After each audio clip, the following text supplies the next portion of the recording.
सर्वप्रथम हमारे यहाँ धर्मशास्त्रीय ग्रंथों में पराशर स्मृति में एक बहुत ही महत्वपूर्ण श्लोक प्राप्त होता है। आचार्य पराशर अपने पुत्र व्यास को इंगित करके बोलते हैं, कृते त्वस्थि गतः प्राणा त्रेतायाम मांस मिश्रिताः द्वापरे रुधिरंचैव कलौ त्वन्नादिषु च। सतयुग में अस्थि में अर्थात हड्डियों में प्राण का वास होता था। त्रेतायाम मांस मिश्रिताः, त्रेता में मांस में जो है प्राण मिश्रित हो गए। द्वापरे रुधिरंचैव, द्वापर में रुधिर में जो है अर्थात रक्त में प्राण की स्थिति बनी। कलौ त्वन्नादिषु च, और कलयुग में जो है वही प्राण जो है अन्न में आ गया। और इसी को लेकर के लिखते हैं, अन्नात् भवन्ति भूतानि पर्जन्यात् अन्न संभवः। तो अन्न की अत्यंत महत्ता है, और अन्न से ही हमारा यह जो हम चराचर जो जगत है, जो हम सजीव जो भी व्यक्ति हैं, जो हम शास्त्रीय चिंतन कर रहे हैं या शास्त्रों के बारे में जानने का प्रयास कर रहे हैं, हम सजीव होने के साथ साथ अन्न के उपयोग से हम जीवित हैं, सजीवता में हैं। इसलिए जो है अन्न की उपयोगिता जो है हमारे संपूर्ण जीवन में अन्न की उपयोगिता अत्यंत ही महत्वपूर्ण है। और अन्न वह कैसे होगा, तो अन्नात् भवन्ति भूतानि पर्जन्यात् अन्न संभवः। तो वृष्टि से है, जल से। सुभिक्षम चेत सुअन्नम प्रजायते। अच्छी अगर वृष्टि होगी तो जो है सुंदर अन्न प्राप्त होंगे, अच्छे अन्न प्राप्त होंगे। तो अच्छी वृष्टि के लिए अब वृष्टि से जल होता है। जल क्या है, तो देखिए जल जो है मात्र 2 अक्षरों का एक शब्द है जल। जायते यस्मात् सृष्टि है, जिससे संपूर्ण सृष्टि उत्पन्न होती है, वह जल है। लीयते यस्मात् सृष्टि, जिसमें संपूर्ण सृष्टि जो है लय हो जाता है, वह जल है। तो यह जो जल है, तो यह संपूर्ण जो जल है, इस जल को हमारे मानव जीवन में संपूर्ण पदे पदे प्रत्येक क्षण में जल की उपयोगिता सिद्ध होती है। लेकिन यह जल जो है पृथ्वी पर कैसे आता है, वृष्टि के द्वारा आता है। और वृष्टि के द्वारा जब आता है तो यह कादम्बिनी जो ग्रंथ है, आचार्य मधुसूदन ओझा द्वारा विरचित ग्रंथ है, यह संपूर्ण जो है वृष्टि पर ही आधारित ग्रंथ है। वृष्टि पर आधारित ग्रंथों को जब आप देखेंगे तो हमारे यहाँ जो है सिद्धांत, संहिता और होरा। संहिता शास्त्र के अंतर्गत वृष्टि विज्ञान की एक बहुत बृहद शाखा विस्तृत होती है, जिससे जो है हम जल का, वृष्टि का विचार करते हैं और जल प्राप्ति के स्थानों का भी विचार करते हैं, जिसे बृहद संहिता में आचार्य वराहमिहिर दकारगलाध्याय लिखते भी हैं, एक वृष्टि विद्याध्याय भी लिखते हैं। तो हमारे ऋषियों ने, प्राचीन आचार्यों ने अनेक ग्रंथों का प्रणयन किया। उन ग्रंथों के प्रणयन में ग्रहों के आधार पर वृष्टि का विचार किया। तो जब ग्रहों के आधार पर विचार किया और यह अनवरत काल से एक निरंतर शोध की प्रक्रिया के द्वारा आचार्यों ने देखा, ग्रह योगों को देखा, मासों को देखा, मास के सापेक्ष नक्षत्रों को देखा, नक्षत्र मास के सापेक्ष वारों को देखा, और उन योगों के आधार पर बताया कि इतने दिनों के बाद वृष्टि होगी या इतने दिनों के बाद वृष्टि नहीं होगी, इस वर्ष वृष्टि होगी या नहीं होगी, किस मात्रा में होगी। आढ़क के मान में, जो हमारे यहाँ आढ़क एक मान होता है, वर्तमान में आधुनिक विज्ञान उसे सेंटीमीटर या मिलीमीटर में बताता है कि इतने मिलीमीटर या इतनी सेंटीमीटर वर्षा हुई। ये प्राचीन मान जो है आढ़क मान में रहा। तो अब जब आप देखते हैं तो आप देखेंगे वृष्टि विज्ञान का, तो ग्रहों के आधार पर तो बताते हैं बुध शुक्रौ समायुक्तौ सजलांग कुरुते महिम। बुध और शुक्र जब एक साथ होते हैं आकाश में तो जल से युक्त पृथ्वी हो जाती है। यह हमारे ऋषियों ने देखा, लेकिन देखा कि बुध और शुक्र तो हमेशा अनुचरगामी है, सूर्य के एक साथ ही रहते हैं, हमेशा जल से युक्त पृथ्वी नहीं है। तो लिखा तयोर मध्य गते भानु समुद्रमपि शोषयेत। अर्थात बुध शुक्र मध्य यदि सूर्य आगच्छति, बुध और शुक्र के मध्य में यदि सूर्य आ जाता है तो वह जो है समुद्रमपि शोषयेत, अर्थात वृष्टि का अभाव दिखाई देता है, वृष्टि अभाव हो जाता है। ऐसे बहुत से ग्रह योगों को बताया और इन ग्रह योगों के आधार पर बताया। एक जो हमारे यहाँ वृष्टि विज्ञान की एक परिकल्पना जो आचार्य मधुसूदन ओझा देते हैं, यह संपूर्ण जो है भविष्य के मेघों के गर्भधारण विधि से जो है वह वृष्टि विज्ञान की एक परिकल्पना करते हैं। और इन विषयों को हम आज भी के सापेक्ष में, आज के सापेक्ष में भी हम देखते हैं तो वैसी ही वृष्टि हमें प्राप्त होती है। जैसे आप देखेंगे तो वृष्टि के जैसे हमारे यहाँ नदियों का भी जो है गर्भधारण विधि बताया, सिंह कर्कट योर मध्य सर्वा नद्या रजस्वलाहा। उसी तरह से कार्तिकादिषु तीसु मासेषु, कार्तिक मार्गशीर्ष माघ फाल्गुन मासेषु, कार्तिक आदि यस्य से करके करेंगे तो फाल्गुन मास तक आकाशीय स्थितियों के आधार पर मेघ जो है गर्भधारण करते हैं। और इसी को आधार बना करके लिखते हैं वृद्धि सर्वेषु मासेषु नक्षत्राणाम समृद्धये बहुक्षीर धृता गावः प्रजाश्च निरुपद्रवाः वर्षर्तौ त्रिषु मासेषु नक्षत्रम यदि वर्धते तिथिर्वा वर्धते तत्र शुभ समय इष्यते। अब जब आप देख रहे हैं तो ये शुभ समय बता रहे हैं और इसमें वृद्धि सर्वेषु मासेषु नक्षत्राणाम समृद्धये, प्रत्येक मास में नक्षत्रों की वृद्धि की चर्चा करते हैं। नक्षत्रों की वृद्धि कैसे होगी, तो अब जब इनके ग्रंथों का अवलोकन हमने किया तो यह हमें प्राप्त होता है कि यह नक्षत्रों की वृद्धि के विषय में सिद्धांत के उन गूढ़ विषयों को भी जानते हुए प्रतीत होते हैं।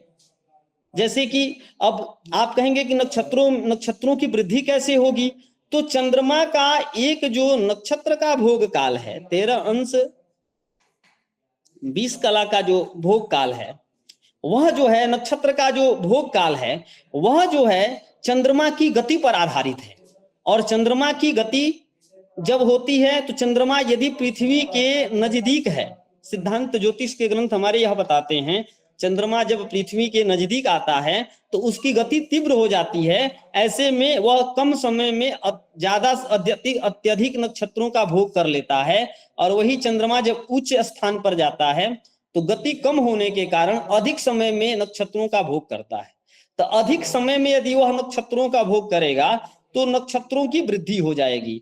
और यदि सभी मासों में, जिस मास में भी नक्षत्रों की वृद्धि होती है, जो 27 दिन पे एक नक्षत्र चक्र चंद्रमा का पूरा होता है, वह 27 न होकर के 28वें दिन पूरा होता है, 29वें दिन पूरा होता है, तो यह वृद्धि सर्वेषु मासेषु नक्षत्राणाम समृद्धये, यह वाक्य की यहाँ प्रासंगिकता सिद्ध होती है। आचार्य भास्कर उच्च और नीच की परिभाषा देते समय लिखते हैं, उच्च स्थितः व्योमतरः सुदूरे नीच स्थितः स्या निकटे धरित्र्या। उच्च में जब ग्रह जाता है तो वह पृथ्वी से दूर हो जाता है और दूर होने के कारण उसकी गति जो है धीमी हो जाती है।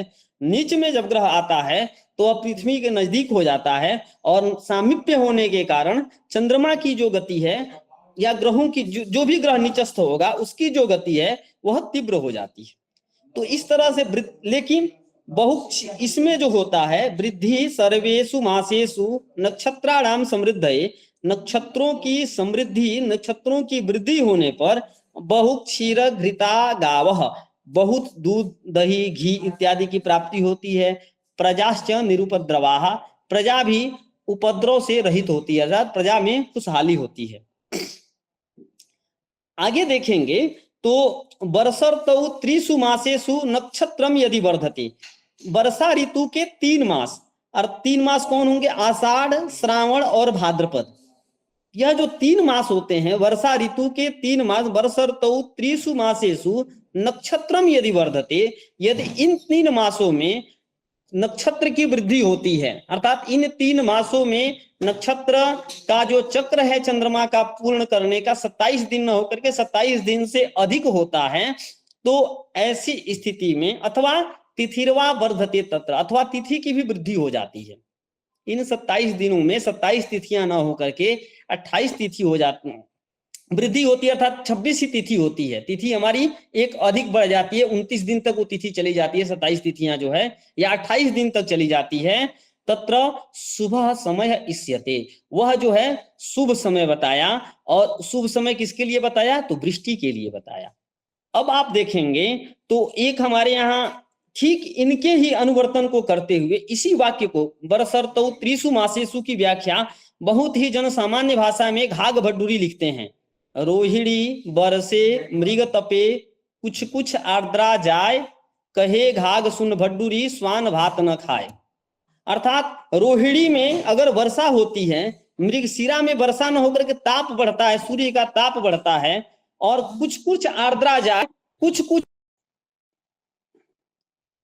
आर्द्रा आर्द्रा नक्षत्र का मान अगर कुछ बढ़ता है,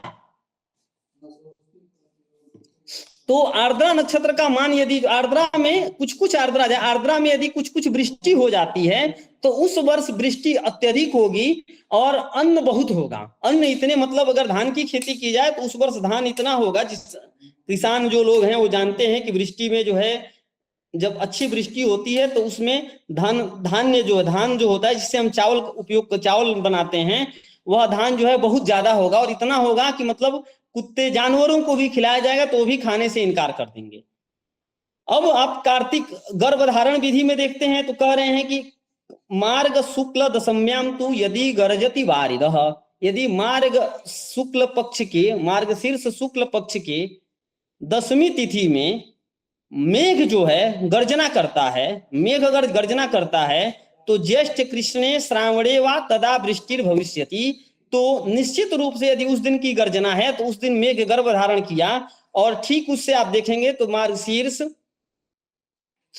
पौष, माघ, फाल्गुन, चैत्र, वैशाख, ज्येष्ठ 7वें मास, और आषाढ़, श्रावण 8वें और 9वें मास, 8वें मास को छोड़ के 7वें और 9वें मास में उस मेघ जो गर्भ धारण किया है मार्ग शुक्ल 10वीं को यदि गर्जना हुई है, तो ठीक इस 7वें और 9वें मास में सुवृष्टिर भविष्यति, निश्चित रूप से बहुत ही वृष्टि का योग बनता है। अब इसी प्रकार से आगे पौष मास में देखते हैं, तो पौष मास में लिखते हैं कि पौष शुक्लादितो गर्भः यदा 10 तिथि स्वपी, 10वीं तिथि को, पौष शुक्ल को यदि जो है मेघ में गर्भ धारण करता है। मेघ गर्भ धारण का अभिप्राय क्या होता है? हल्के से जो आकाश में मेघ दिखते हैं और उसमें थोड़ी बहुत गर्जना यदि प्राप्त होती है तो यह हम मानते हैं कि मेघ ने गर्भ धारण किया है। चातुर्मास्यम सुवृष्टि स्यात्, यदि ऐसा योग बनता है तो चातुर्मास्य में वृष्टि होती है, अर्थात आषाढ़ से लेकर के, आषाढ़ शुक्ल एकादशी से लेकर के कार्तिक शुक्ल एकादशी तक बहुत ही अच्छी वृष्टि होती है। और ये चातुर्मास से जो वृष्टि होती है इसमें जो है सुभिक्षम संजायते, बहुत ही अच्छे अन्न की पैदावार होगी। यह क्या है देखिए, अब आप देखेंगे तो यहाँ पर मधुसूदन ओझा का एक वैयक्तिक जो चिंतन है वह जो है संपूर्ण भारत के लिए जो है, या ये कहें कि संपूर्ण भारत हमारा जो है कृषि प्रधान देश है, तो कृषकों के लिए यह एक बहुत ही अच्छा संकेत, और इससे जो है हमारी कृषि भविष्य में हम कैसे करें, किस प्रकार की कृषि करें कि हमारे कृषि में हमें कम से कम हानि हो, इसके द्वारा हम जान लेते हैं। अब जब आप देखेंगे तो हमारे यहाँ जो प्राचीन जो किसान हैं, तो वह प्राचीन जो किसान हैं वह कार्तिक में, मार्गशीर्ष में इन लक्षणों को कहीं ना कहीं जानते हुए, समझते हुए प्रतीत होते हैं, इसको समझने का प्रयास करते हुए प्रतीत होते हैं। तो ऐसे में आप देखेंगे तो बहुत पहले ही वह इस वाक्य को बता देते हैं कि इस वर्ष वर्षा नहीं होगी, क्योंकि इस वर्ष जो है फाल्गुन मास में ऐसी घटना घटी थी, तो ऐसी स्थिति में इस वर्ष वर्षा नहीं होगी, ये वो बता देते हैं। अब आप देखेंगे तो बताते हैं कि इस वर्ष हम लोग खेती कम करते हैं, इस वर्ष वर्षा ज्यादा होगी तो इस वर्ष वो लोग खेती ज्यादा करते हैं। वर्तमान में हमारे विज्ञान ने बहुत सी चीजों पर विजय पा ली है। हम क्या आजकल बोरिंग के द्वारा, मशीनों के द्वारा, सरकारी योजनाओं के द्वारा, पंपिंग के द्वारा हम अन्न के उपजाऊ कर ले रहे हैं। लेकिन अगर आप मतलब इस प्राचीन ग्रंथ को देखेंगे तो देखिए एक बहुत अच्छी बात लिखते हैं, उत्तरस्याम यदा विद्युत स्वर्ण वर्णा प्रदीप्यते सा विद्युत जलदा गेया शीघ्रम मेघ महोदय ही। कह रहे हैं कि मेघ महोदय जो है शीघ्र ही जल देते हैं यदि उत्तर दिशा की तरफ विद्युत जो है गर्जन दिखाई दे और स्वर्ण की आभा की तरह प्रदीप्त हुआ दिखाई दे, तो सा विद्युत जलदा गया, तो वह विद्युत जो है जल देने वाली होती है। शीघ्र मेघ महोदय जो है शीघ्र ही जल को देने वाले होते हैं। रवि अब वार के सापेक्ष भी बता रहे हैं, देखेंगे रविड़ा शनिना आरेण वारेण च भविष्यति। रविड़ा मतलब रविवार के द्वारा, शनिना अर्थात शनिवार के द्वारा, आरेण अर्थात मंगलवार के द्वारा यदि यह विद्युत गर्जन की प्राप्ति अगर होती है तो अच्छी वृष्टि होगी। समता बुध शुक्राभ्याम, यदि बुध और शुक्रवार के द्वारा यदि यह उत्तर दिशा में विद्युत गर्जन स्वर्ण वर्ण की आभा हमें दिखाई देती है तो वह जो है समता रहेगा, अर्थात वर्षा न अधिक होगी न कम होगी, सामान्य वर्षा होगी। मूल्य अर्धम गुरु सोमतः, गुरुवार और सोमवार के दिन यदि ऐसा योग बनता है तो मूल्य जो है मूल्य में वृद्धि होगी, अर्थात उस वर्ष वृष्टि कम होगी। अब इत्थम वारानुसारेण फलम केचिद वदन्ति ही, आचार्य यह लिखते हैं कि मेरा मत नहीं है, केचिद वदन्ति, कुछ लोग ऐसा कहते हैं।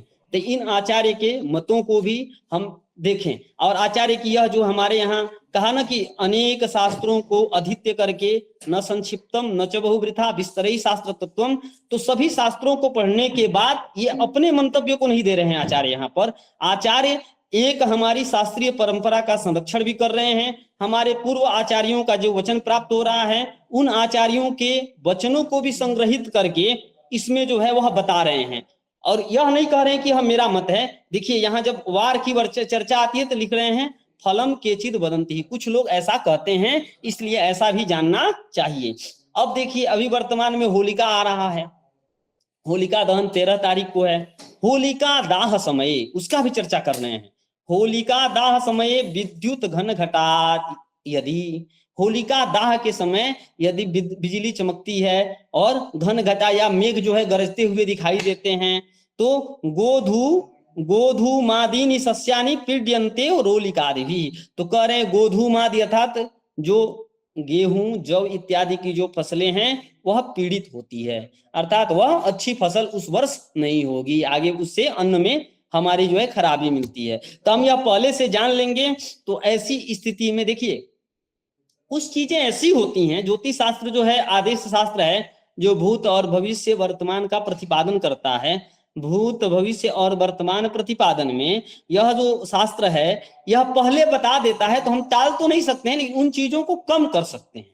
तो यदि हमें यह वृष्टि का ज्ञान अगर हो गया कि इस वर्ष जो है हमारे जो अन्न हमारी पैदावार जो अच्छी हो रही है गेहूं की वो खराब होने वाली है, तो हम उससे बचने के कुछ उपाय कर सकते हैं। यद्यपि प्रकृति के आगे कुछ भी संभव सा प्रतीत नहीं होता है लेकिन फिर भी हम प्रयास कर सकते हैं।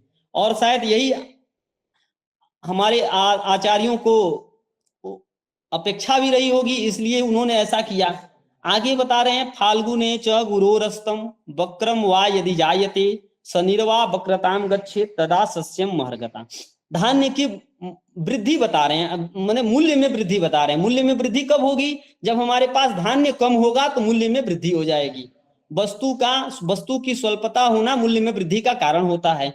तो फाल्गुन में मास में यदि गुरु अस्त हो जाता है अथवा बकरी हो जाता है, शनिवा वक्रताम गच्छेत अथवा शनि ही बकरी हो जाता है फाल्गुन मास में, तो उस वर्ष भी अन्न हमारे पास कम होगा, अर्थात वृष्टि कम होगी, वृष्टि स्वल्प होगी। अब आप देखेंगे तो चैत्र मास के भी कुछ योग बता रहे हैं। चैत्रे शुक्ले नवम्याम च त्रयोदश्याम भवेन मीनार्क संक्रम।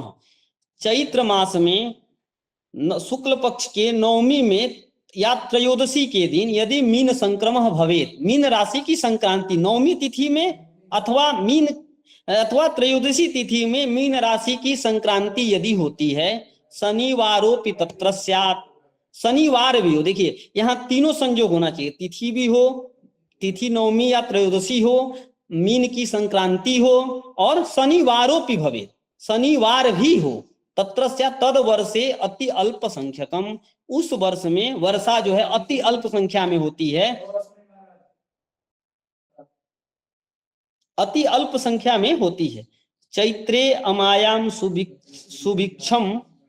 सुभिक्षत्वम समम रोगोल्प वर्षणम दुखम क्रमेण जायन्ते रेवत्यादिषु पंचसु।